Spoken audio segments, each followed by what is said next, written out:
Welcome to another Everything You Wanted to Know and Were Afraid to Ask in Real Estate.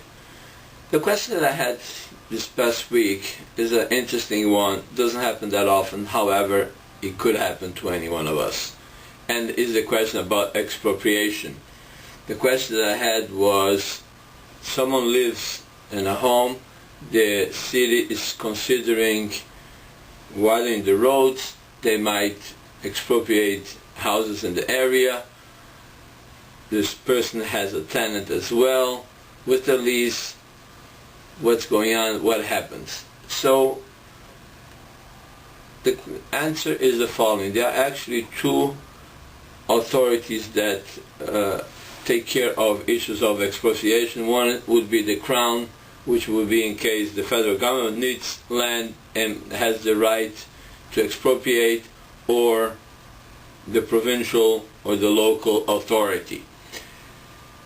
If the authority wants the land, then there's very little recourse. Obviously there will be a court case and so on. However, if the authority wants the land, then what would happen, the owner is entitled to, first of all, to a fair market value. So if your home is worth $500,000, you'll be getting your $500,000. Obviously there will be appraisals and so on.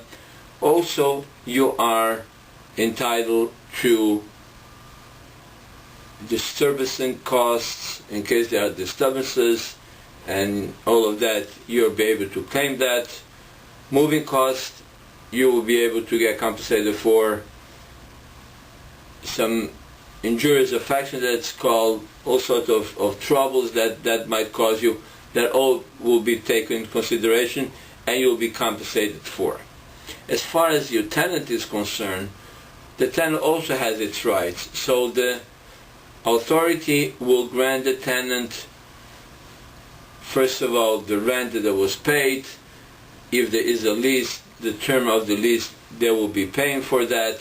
They'll be paying for moving costs and everything that's related to what the tenant has there. If it was a business, the authority will be compensated for the business. As far the question is, what happens at the end of the day? The authority says, well, actually we're going to do something differently. We really don't want it. So if no monies were exchanged, so the owner has two alternatives. First of all, he could actually take the money that was coming to him and actually go somewhere else, as there would have been a real expropriation. Or the owner might go back to his own home. However, he'll be entitled to some disturbances and everything that transpired in between.